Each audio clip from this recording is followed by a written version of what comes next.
김씨 가족은 여느 가정과 다를 바 없는 평범한 3인 가족이었다. 택시기사인 아버지 김동수, 다정한 아내 수연, 그리고 올해 6살이 된 딸 지은이. 비록 넉넉하지는 않았지만 서로를 아끼고 사랑하는 마음만큼은 어느 가정보다 풍족했다.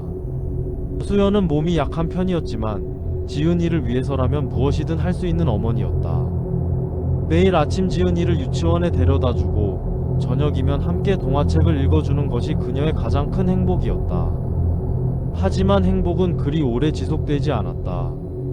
수연의 몸은 점점 약해져만 갔다.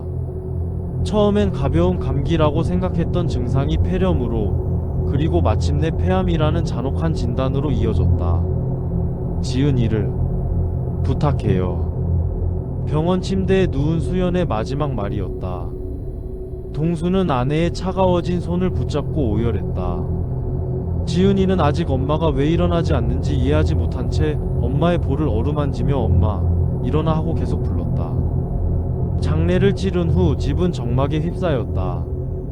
동수는 생계를 위해 다시 택시 운전대를 잡아야 했고, 지은이는 갑자기 엄마가 사라진 현실을 받아들이기 힘들어했다. 아저씨 정말 죄송해요. 제가 매일 봐드리고 싶지만. 옆집 박 아주머니는 미안한 표정으로 말을 흐렸다. 동수도 이해했다. 남의 집 아이를 매일 돌봐주는 것이 얼마나 큰 부담인지 알고 있었다. 괜찮습니다. 지은이도 이제 컸으니까 혼자서도 잘 있을 거예요. 동수는 억지로 미소를 지었지만 마음 한편으로는 불안했다. 6살짜리 아이를 혼자 집에 두고 나가야 한다는 것이 얼마나 위험한 일인지 모르는 바는 아니었다. 하지만 달리 방법이 없었다. 매일 밤 11시가 넘어서야 집에 돌아오는 동수에게 지은이는 이상하리만큼 밝은 모습을 보여주었다. 아빠, 오늘 엄마랑 많이 놀았어. 지은아, 엄마가 숨바꼭질하자고 했는데 내가 이겼어. 동수는 딸의 말을 상상 속 친구쯤으로 여기며 대수롭지 않게 넘겼다. 아이들은 종종 그런 상상을 한다고 들었던 것 같았다. 박 아주머니는 요즘 이상한 일을 경험하고 있었다. 동수가 출근한 후 지은이 집에서 계속해서 아이의 웃음소리가 들려오는 것이었다. 처음에는 아이가 TV를 보며 웃는 소리려니 했다. 하지만 웃음소리는 하루 종일 그것도 누군가와 대화하는 듯한 톤으로 이어졌다. 어머, 아저씨가 일찍 들어오셨나 보네. 박 아주머니는 안도의 한숨을 쉬었다. 아이가 혼자 있을까 봐 걱정이 되었는데 동수가 일찍 퇴근한 모양이었다. 하지만 이상했다. 동수의 택시가 집 앞에 보이지 않는 것이었다. 그리고 웃음소리는 너무 일정했다. 마치 정해진 시간에 누군가와 만나기라도 하는 것처럼. 며칠이 지나도 상황은 같았다. 박 아주머니는 참을 수 없어서 과일을 들고 지은이네 집을 방문했다. 지은아, 아줌마야. 문을 두드리자 경쾌한 발소리가 들렸다. 문이 열리고 지은이가 환하게 웃으며 나타났다.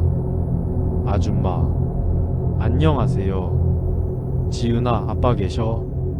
아니요, 아빠는 일하러 가셨어요. 박 아주머니는 현관을 들여다보았다. 신발장에는 지은이의 작은 운동화만 놓여 있었다. 동수의 구두는 보이지 않았다.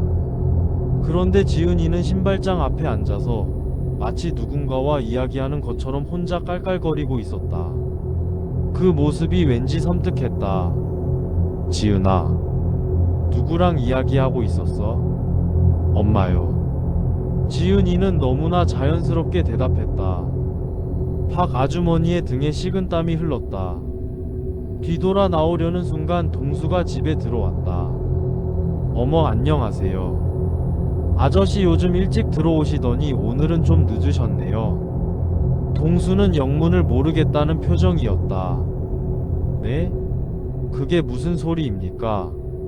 저는 맨날 이 시간에 들어오는데. 과일은 감사합니다. 아이가 요즘 계속 웃으며 누군가랑 이야기하는 것 같던데요. 동수는 지은이를 내려다보며 물었다. 우리 애기 누구랑 놀길래 아빠 없을 때 이렇게 웃고 있었어? 지은이는 쌩긋 웃으며 대답했다. 응?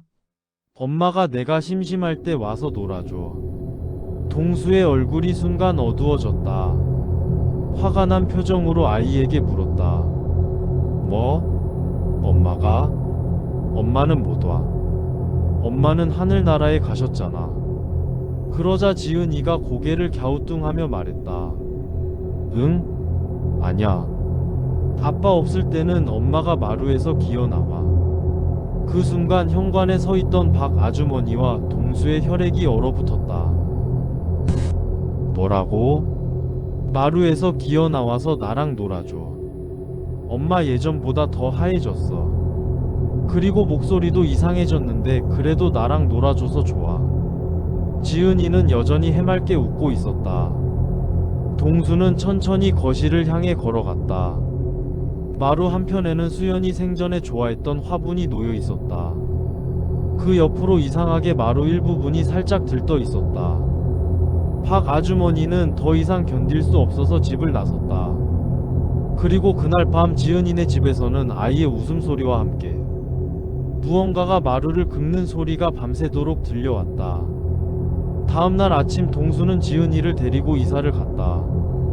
하지만 박 아주머니는 알고 있었다. 밤마다 들리는 그 소리가 단순히 집을 옮긴다고 해서 사라질 소리가 아니라는 것을. 어머니의 사랑은 죽음보다도 강하다고 했다. 설령 그것이 이미 이 세상 사람이 아닐지라도.